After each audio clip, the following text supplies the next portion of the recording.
Hello and welcome back to my channel. ഇന്ന് നമ്മൾ ഉണ്ടാക്കാൻ പോകുന്നത് സ്റ്റീംഡ് ബൺസ് ആണ് കേട്ടോ. സാധാരണ നമ്മൾ ബണ്ണൊക്കെ ഉണ്ടാക്കുന്നത് ഓവനിൽ വെച്ച് ബേക്ക് ചെയ്തെടുക്കാണല്ലോ. അതല്ലാന്നുണ്ടെങ്കിൽ നമ്മൾ ഗ്യാസ് സ്റ്റൗവിൽ തന്നെ നമ്മൾ ബേക്കിംഗ് മെത്തേഡിൽ ചെയ്ത് നോക്കാറുണ്ടല്ലേ. അപ്പോൾ അതിൽ നിന്നൊക്കെ വ്യത്യസ്തമായിട്ട് നമുക്ക് ഇന്ന് ആവിയിൽ വേവിച്ചെടുക്കുന്ന ബണ്ണാണ് നമ്മൾ ഇന്ന് ഉണ്ടാക്കാൻ പോകുന്നത്. അതുകൊണ്ട് തന്നെ എല്ലാവർക്കും ഉണ്ടാക്കി നോക്കാൻ പറ്റുന്ന ഒരു റെസിപ്പിയാണിത്. ഞാനിന്ന് 2 തരത്തിലാണ് ഇതിപ്പോൾ റെഡിയാക്കാൻ പോകുന്നത്. ഒന്ന് സാധാരണ ബണ്ണിൻ്റെ പോലെയും, രണ്ടാമത്തേത് ഫില്ലിങ് വെച്ച് കൊടുക്കാൻ പറ്റുന്ന രീതിയിലാണ് ഞാനിപ്പോൾ ഇത് ചെയ്യാൻ പോകുന്നത്.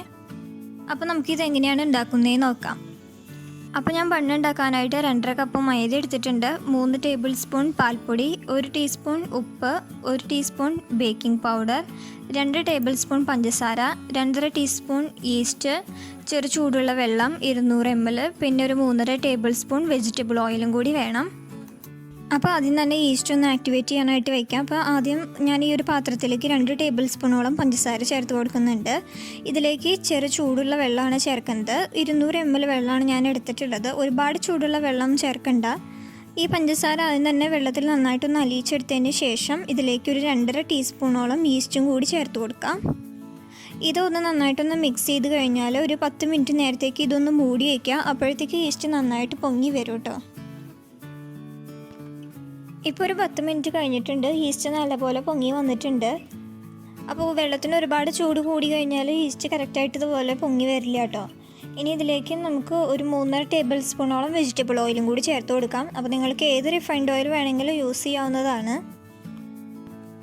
ഓയിലും കൂടി ചേർത്തൊന്ന് മിക്സ് ചെയ്തതിന് ശേഷം നമുക്ക് ഇതിലേക്ക് അളന്ന് വെച്ചിരിക്കുന്ന 2.5 കപ്പ് മൈദയും കൂടി ഇട്ട് കൊടുക്കാം.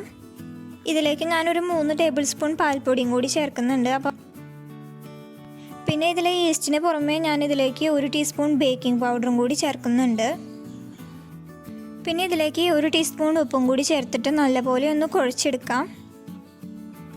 ബണ്ണ് നല്ല സോഫ്റ്റായിട്ട് വരണമെന്നുണ്ടെങ്കിൽ ഈ മാവ് നല്ലപോലെ കുഴച്ചെടുക്കണം കേട്ടോ. അപ്പോൾ നമ്മൾ ഈ മാവ് നല്ലപോലെ കുഴച്ചെടുക്കണം. നമ്മളിത് കുഴയ്ക്കുന്നതിനനുസരിച്ചാണ് ബണ്ണ് നല്ല സോഫ്റ്റായിട്ട് വരിക. ഇപ്പം ഞാൻ ബണ്ണിനുള്ള മാവ് നല്ലപോലെ കുഴച്ചെടുത്തിട്ടുണ്ട്. ഇനി ഇത് 2 കൈയും കൊണ്ട് ഇതുപോലെ ഉള്ളിലേക്ക് മടക്കി പുറമേ നല്ലൊരു ഷേപ്പിലാക്കി എടുക്കാം. ഇതിങ്ങനെ ഒരു ബോൾ പോലെ ഉരുട്ടിയെടുത്തതിന് ശേഷം നമുക്കിത് ഈ പാത്രത്തിൽ തന്നെ തിരിച്ചു വെച്ചിട്ട് ഇതിൻ്റെ ബോളിൽ കുറച്ച് ഓയിലൊന്ന് തേച്ച് കൊടുക്കാം. എന്നിട്ട് ഇതൊരു 2 മണിക്കൂർ നേരത്തേക്ക് ഇതൊന്ന് മൂടി വയ്ക്കണം. എന്നാലേ ഈ മാവ് നന്നായിട്ട് പൊങ്ങി വരുള്ളൂ. ഇതിൻ്റെ മേലായിട്ട് ഒരു കോട്ടൺ തുണി ഒന്ന് നനച്ച് പിഴിഞ്ഞെടുത്തിട്ട് ഒന്ന് ഇതിൻ്റെ മുകളിലായിട്ട് വെച്ച് കൊടുക്കാം. എന്നിട്ട് ഇതിൻ്റെ മുകളിൽ കൂടെ ഒരു പാത്രം വെച്ചിട്ട് ഇതൊന്ന് മൂടി വയ്ക്കാം. അപ്പോൾ ഈ നേരം കൊണ്ട് നമ്മൾക്ക് ഇതിനകത്തേക്ക് വെക്കാനുള്ള ഫില്ലിംഗ് ഒന്ന് റെഡിയാക്കി എടുക്കാം. ഞാനിന്ന് നോൺ വെജിൻ്റെ ഫില്ലിംഗ് ആണ് ചെയ്യാൻ പോകുന്നത്. അപ്പോൾ ഞാൻ അതിന് വേണ്ടിയിട്ട് ചിക്കൻ ഇവിടെ നീളത്തിൽ ഇതുപോലെ കനം കുറച്ച് അരിഞ്ഞെടുത്തിട്ടുണ്ട്. അപ്പോൾ അതിന് തന്നെ ഇതിലേക്ക് കുറച്ച് ചെറുനാരങ്ങ നീര് പിഴിഞ്ഞു കൊടുക്കാം. ഇതിലേക്ക് ഒരു 1/2 ടീസ്പൂണോളം കുരുമുളക് പൊടിച്ചതും 1/4 ടീസ്പൂൺ മഞ്ഞൾപ്പൊടിയും ഇട്ട് കൊടുക്കാം. ഇതിലേക്ക് ഞാൻ 1 ടേബിൾ സ്പൂണോളം പാലും കൂടി ചേർത്ത് കൊടുക്കുന്നുണ്ട്. ഇത് കുറച്ച് കട്ടി കൂടിയിട്ടുള്ള പാലാണ്. അപ്പോൾ നിങ്ങൾക്ക് പാലിന് പകരം വേണമെന്നുണ്ടെങ്കിൽ തൈരായാലും ചേർക്കാം കേട്ടോ. ഇതൊന്ന് നന്നായി മിക്സ് ചെയ്തെടുത്തതിന് ശേഷം ഞാൻ ഇതിലേക്ക് 1 ടീസ്പൂൺ മുളക് പൊടിയും കൂടി ചേർക്കുന്നുണ്ട്.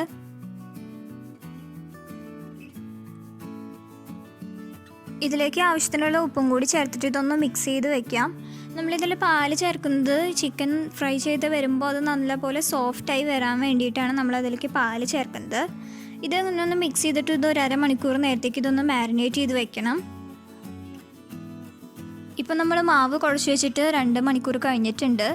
ഇപ്പം നമുക്കിനി ഇതൊന്ന് തുറന്ന് നോക്കാം. മാവ് നല്ലപോലെ പൊങ്ങി വന്നിട്ടുണ്ട്.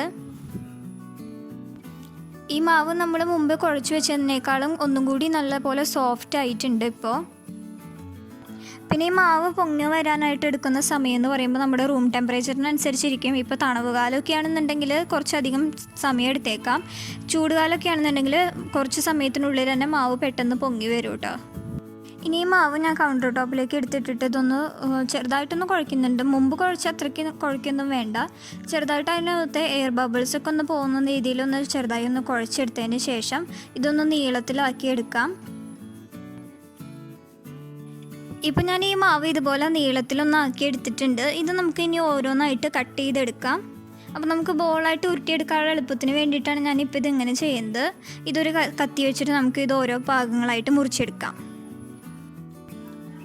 ഇപ്പം ഞാൻ ഈ മാവ് കൊണ്ട് ഇതുപോലെ 8 കഷ്ണങ്ങളായിട്ട് മുറിച്ചെടുത്തിട്ടുണ്ട്. ഇനി നമുക്ക് ഇത് ഓരോന്നും എടുത്തിട്ട് സെപ്പറേറ്റ് ഒന്ന് ബോളാക്കിയിട്ട് ഉരുട്ടിയെടുക്കാം. അപ്പോൾ ഞാനിന്ന് 2 തരത്തിലാണ് ഇത് ചെയ്യുന്നത്. ഒന്ന് സാധാരണ നമ്മൾ വാങ്ങുന്ന പോലത്തെ ബണ്ണിൻ്റെ ഷേപ്പിലും, ഒന്ന് ഞാൻ ഫില്ലിങ് വെച്ചിട്ട് ചെയ്യാൻ പറ്റുന്ന രീതിയിലാണ് ചെയ്യുന്നത്.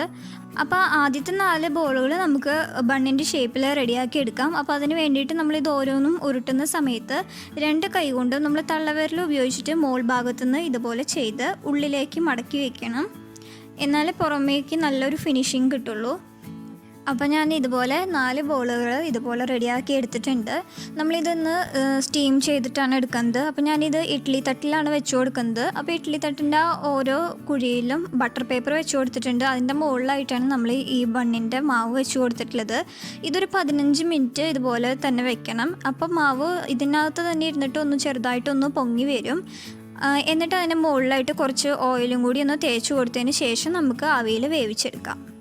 ഈ ബണ്ണ് നമ്മൾ വേവിച്ചെടുത്ത് കഴിയുമ്പോൾ മുകൾ ഭാഗത്ത് ഉണങ്ങി പോകാതിരിക്കാൻ വേണ്ടിയിട്ടാണ് നമ്മൾ മുകളിലായിട്ട് കുറച്ച് ഓയിൽ തേച്ച് കൊടുക്കുന്നത്. നമ്മൾ ഓവനിലൊക്കെ ചെയ്തെടുക്കുമ്പോൾ സാധാരണ ബണ്ണ് മുകൾ ഭാഗമൊക്കെ നല്ല ബ്രൗൺ കളറായിട്ട് കിട്ടാറുണ്ട്. പക്ഷെ നമ്മളിത് ആവിയിൽ വേവിച്ചെടുക്കുന്നതായതുകൊണ്ട് മുകൾ ഭാഗത്ത് കളർ വ്യത്യാസമൊന്നും ഉണ്ടാവില്ല. ഇത് നല്ല വെള്ള കളറിലുള്ള ബണ്ണായിട്ടാണ് നമുക്ക് കിട്ടുക. നമ്മൾ സാധാരണ വാങ്ങിക്കുന്ന ബണ്ണ് പോലെ തന്നെ നല്ല സോഫ്റ്റായിട്ട് കിട്ടും. പക്ഷേ ഓവനിൽ വെച്ചുണ്ടാക്കുന്ന പോലത്തെ കളർ ഇതിന് കിട്ടില്ല. അപ്പോൾ ഓവനിൽ വെച്ചിട്ട് ചെയ്യാൻ പറ്റുന്ന ഒരു ബണ്ണിൻ്റെ റെസിപ്പി ഞാൻ മുമ്പ് ചെയ്തിട്ടുണ്ടായിരുന്നു. അപ്പോൾ അത് കാണാത്തവരുണ്ടെങ്കിൽ അതൊന്ന് കണ്ടു നോക്കൂ കേട്ടോ. അതിൻ്റെ ലിങ്ക് ഞാൻ താഴെ ഡിസ്ക്രിപ്ഷൻ ബോക്സിൽ ഇട്ടാം. അപ്പോൾ നമ്മൾ സാധാരണ ഇഡ്ഡലിയൊക്കെ ഉണ്ടാക്കുന്ന പാത്രത്തിൽ വെച്ചിട്ടാണ് നമ്മൾ ഇന്ന് ഇത് വേവിച്ചെടുക്കാൻ പോകുന്നത്. അപ്പോൾ ഞാൻ ഓൾറെഡി അതിൽ കുറച്ച് വെള്ളം ഒഴിച്ചിട്ട് അതൊന്ന് ചൂടാക്കി വെച്ചിട്ടുണ്ട്. അപ്പോൾ നമുക്ക് ഈ ഇഡ്ഡലി തട്ട് ഇതിലേക്ക് വെച്ച് കൊടുക്കാം. എന്നിട്ട് ഇതൊരു ഹൈ ഫ്ലെയിമിൽ ഒരു 12 മുതൽ 15 മിനിറ്റ് വരെ സമയം എടുക്കും. അത് നിങ്ങൾ ഒരു 12 മിനിറ്റ് കഴിയുമ്പോൾ ഒന്ന് തുറന്ന് നോക്കുക. എന്നിട്ട് പോരാന്നുണ്ടെങ്കിൽ ഒരു 2-3 മിനിറ്റും കൂടി ഒന്ന് വെയിറ്റ് ചെയ്താൽ മതി. ഒരു 15 മിനിറ്റ് മാക്സിമം എടുക്കുള്ളൂ. അതിനുള്ളിൽ തന്നെ ഇത് റെഡിയായി കിട്ടും. ഇതൊന്ന് വെന്ത് വരുമ്പോഴേക്കും ഇപ്പോൾ ഉള്ളതിനേക്കാളും കുറച്ചും കൂടി ഒന്ന് ഇത് വലുതായി വരും. അപ്പോൾ ഇത് വേകുന്ന നേരം കൊണ്ട് നമുക്ക് ബാക്കിയുള്ള മാവ് കൊണ്ട് അതും കൂടി ഒന്ന് റെഡിയാക്കി എടുക്കാം. അപ്പോൾ അതും ഞാൻ ഇതുപോലെ ബോളാക്കിയിട്ട് ഉരുട്ടി വെച്ചിട്ടുണ്ട്. അപ്പോൾ നമ്മളിത് ഫില്ലിങ് വെച്ച് കൊടുക്കുന്ന രീതിയിലാണ് നമ്മളിത് ചെയ്യാൻ പോകുന്നത്. അപ്പോൾ നമുക്ക് ഇതിൽ നിന്ന് ഓരോ ബോളുകളായിട്ട് എടുത്തിട്ട് ഇതൊന്ന് ചെറുതായിട്ടൊന്ന് പരത്തി കൊടുക്കാം. ഒരുപാട് കനം കുറച്ച് പരത്തേണ്ട ആവശ്യമില്ല. നല്ല കട്ടിയിൽ വേണം ഇത് പരത്താനായിട്ട്. ഇതൊന്ന് ചെറുതായിട്ട് ഇങ്ങനെ പരത്തിയെടുത്തതിന് ശേഷം അതിൻ്റെ മുകളിലും കൂടി കുറച്ച് എണ്ണ ഒന്ന് തേച്ച് കൊടുക്കാം. എന്നിട്ട് ഇതിങ്ങനെ നേരെ പകുതിക്ക് വെച്ചിട്ട് ഒന്ന് മടക്കി കൊടുക്കുക. എന്നിട്ട് ഇതിൻ്റെ മുകളിൽ കൂടെ ചെറുതായിട്ട് ഒറ്റ തവണ മാത്രമായിട്ട് ഒന്ന് പരത്തുക. ഇങ്ങനെ പരത്തുന്ന സമയത്ത് ഒരുപാട് ബലം കൊടുക്കരുത്. അങ്ങനെയാണെന്നുണ്ടെങ്കിൽ ആ മാവ് രണ്ടും ഒട്ടിപ്പോവും. അപ്പോൾ ഈ മാവ് രണ്ടും കൂടി ഒന്നിച്ചാകാതെ നിലയ്ക്ക് ചെറുതായിട്ടൊന്ന് പരത്തിയെടുത്താൽ മതി. അപ്പോൾ ഞാൻ ഇത് വേവിച്ചെടുക്കാനായിട്ട് ഇതുപോലൊരു സ്റ്റീൽ പാത്രത്തിനകത്ത് ബട്ടർ പേപ്പർ വെച്ച് കൊടുത്തിട്ടുണ്ട്. അതിലേക്ക് വെച്ച് കൊടുക്കാം. നമ്മളിത് ആവിയിൽ വേവിച്ചെടുക്കുന്ന സമയത്ത് ഇത് വെന്ത് വരുമ്പോൾ നമ്മൾ ഈ മടക്കി വെച്ചിരിക്കുന്ന ഭാഗം ഒന്ന് പൊന്തി വരും കേട്ടോ. അപ്പോൾ ഇനി ഇതുപോലെ തന്നെ നമുക്ക് ബാക്കിയുള്ളതും കൂടി ഒന്ന് റെഡിയാക്കി എടുക്കാം. ഇപ്പോൾ നമ്മൾ ആദ്യം വെച്ച ബണ്ണ് റെഡി ആയിട്ടുണ്ട്. അപ്പോൾ നമുക്കിത് പുറത്തേക്ക് എടുത്ത് വയ്ക്കാം. ഇത് നമ്മൾ മുൻപ് വെച്ചതിനേക്കാൾ ഒന്നും കൂടി വലുതായിട്ടുണ്ട്. ഇതിപ്പോൾ നല്ലപോലെ സോഫ്റ്റായി വന്നിട്ടുണ്ട്. ഇനി നമുക്ക് രണ്ടാമത് തയ്യാറാക്കി വെച്ചിട്ടുള്ള ബണ്ണും കൂടി നമുക്കൊന്ന് സ്റ്റീം ചെയ്തെടുക്കാം. അതും ഞാൻ ഈ പാത്രത്തിൽ വെച്ചിട്ട് തന്നെയാണ് വേവിക്കാൻ പോകുന്നത്. അപ്പോൾ ഞാനിതിങ്ങനെ വെച്ച് കൊടുത്തിട്ടുണ്ട്. ഇനി ഇതൊന്ന് മൂടി വെച്ചിട്ട് ഒരു 15 മിനിറ്റ് ഒന്ന് വെയിറ്റ് ചെയ്യാം. ഞാനിത് ഹൈ ഫ്ലെയിമിൽ വെച്ചിട്ടാണ് ഇത് സ്റ്റീം ചെയ്യുന്നത്. അപ്പോൾ നമുക്ക് ആ നേരം കൊണ്ട് നമ്മുടെ ചിക്കൻ ഒന്ന് റെഡിയാക്കി എടുക്കാം. ചിക്കൻ ഞാൻ ഓൾറെഡി മാരിനേറ്റ് ചെയ്ത് വെച്ചിട്ടുള്ളതാണ്. ഇനി ഈ ചിക്കനിലേക്ക് ഞാനൊരു മുട്ടയും കൂടി ചേർക്കുന്നുണ്ട്. അപ്പോൾ ഈ മുട്ടയും കൂടി ചിക്കനിൽ നന്നായിട്ടൊന്ന് ആക്കി കൊടുക്കാം. ഈ ചിക്കനൊന്ന് പൊതിഞ്ഞെടുക്കാനുള്ള പൊടികളും കൂടി ഒന്ന് മിക്സ് ചെയ്തെടുക്കാം. അപ്പോൾ ഞാനിതിലേക്ക് ഒരു 3 ടേബിൾ സ്പൂണോളം മൈദ ചേർക്കുന്നുണ്ട്. ഇതിലേക്ക് 1 ടീസ്പൂൺ കോൺഫ്ലവർ ചേർക്കുന്നുണ്ട്. 1/2 ടീസ്പൂൺ മുളക് പൊടി, 1/4 ടീസ്പൂൺ മഞ്ഞൾപ്പൊടി, ആവശ്യത്തിനുള്ള ഉപ്പും 1/2 ടീസ്പൂൺ ഗരം മസാലയും കൂടി ചേർത്ത് കൊടുക്കാം. ഇത് നമ്മൾ വെള്ളം ഒഴിച്ചിട്ട് ബാറ്റർ പോലെ ആക്കിയെടുക്കുന്നൊന്നുമില്ല. ഇത് നമ്മൾ ഡ്രൈ മിക്സ് ആയിട്ടാണ് എടുക്കുന്നത്. ഇപ്പം നമ്മൾ രണ്ടാമത് വെച്ച ബണ്ണും റെഡി ആയിട്ടുണ്ട്. അപ്പോൾ ഇതും നല്ലപോലെ വെന്ത് വന്നിട്ടുണ്ട്. ഇത് നമ്മളിങ്ങനെ തൊട്ട് കഴിഞ്ഞാൽ തിരിച്ച് അതേപോലെ തന്നെ വരികയാണെന്നുണ്ടെങ്കിൽ അത് കറക്റ്റായിട്ട് കുക്കായിട്ടുണ്ടെന്നാണ് അർത്ഥം. നമ്മൾ ഈ ബണ്ണിൽ തൊട്ട് കഴിയുമ്പോൾ അത് കുഴി പോലെയായിട്ട് തന്നെ നിൽക്കുകയാണെന്നുണ്ടെങ്കിൽ അതിൻ്റെ വേവ് കറക്റ്റായിട്ടുണ്ടാവില്ല. അപ്പോൾ കുറച്ചും കൂടി നേരം വെച്ചാൽ മതി. ഇതിപ്പോൾ കറക്റ്റ് പാകത്തിലായിട്ടുണ്ട്. ഇനി നമുക്ക് ചിക്കൻ ഒന്ന് ഫ്രൈ ചെയ്തെടുക്കാം. അപ്പോൾ ഞാൻ ഓയിൽ ഇവിടെ ചൂടാക്കിയിട്ടുണ്ട്. അപ്പോൾ നമ്മൾ മാരിനേറ്റ് ചെയ്ത് വെച്ചിരിക്കുന്ന ചിക്കൻ ഈ പൊടിയിലേക്ക് ഇട്ട് കൊടുക്കാം. ഈ പൊടിയിൽ നന്നായിട്ടൊന്ന് പൊതിഞ്ഞെടുക്കുക.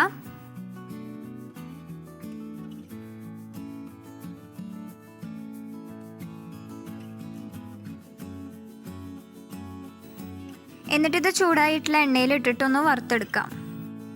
ഇതൊരു മീഡിയം ഫ്ലെയിമിലിട്ടിട്ട് നന്നായിട്ടൊന്ന് ഫ്രൈ ചെയ്തെടുക്കാം. ഇപ്പോൾ ഞാനിവിടെ നോൺ വെജിൻ്റെ ഫില്ലിംഗ് ആണ് ചെയ്യുന്നത്. അപ്പോൾ നിങ്ങൾക്ക് ഇഷ്ടമുള്ള ഫില്ലിംഗ് ചെയ്ത് നോക്കാം കേട്ടോ. ഈ ചിക്കൻ മീഡിയം ഫ്ലെയിമിലിട്ടിട്ട് തന്നെ ഫ്രൈ ചെയ്തെടുക്കണം. എന്നാലേ ചിക്കൻ്റെ ഉള്ളിലൊക്കെ നല്ലപോലെ വെന്ത് വരാനുള്ള ഒരു ടൈം കിട്ടുള്ളൂ.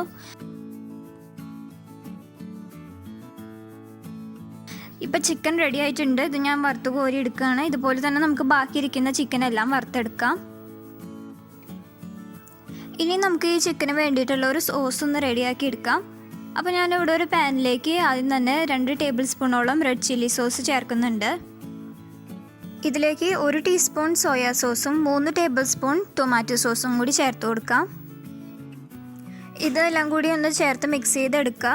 ഇതൊന്ന് തിളപ്പിച്ചെടുക്കണമെന്നൊന്നുമില്ല. ഈ സോസ് ഒന്ന് ചെറുതായിട്ടൊന്ന് ചൂടാവുന്ന വരെ ഒന്ന് വെയിറ്റ് ചെയ്താൽ മതി. അതിനുശേഷം നമുക്ക് ഫ്രൈ ചെയ്ത് വെച്ചിരിക്കുന്ന ചിക്കൻ ഇതിലേക്ക് ഇട്ട് കൊടുക്കാം.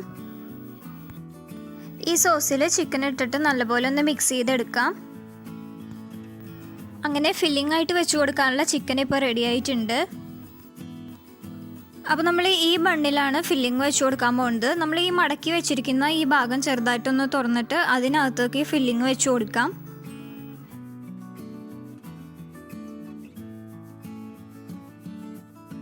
ഇപ്പോൾ നമ്മുടെ സ്റ്റീംഡ് ബൺസ് എല്ലാം റെഡി ആയിട്ടുണ്ട്. അപ്പോൾ നമുക്ക് ഓവനൊന്നും ഇല്ലെങ്കിലും നമുക്ക് ആവിയിൽ വേവിച്ചെടുക്കാൻ പറ്റുന്ന ഒരു ബൺ റെസിപ്പിയാണ് ഇത്.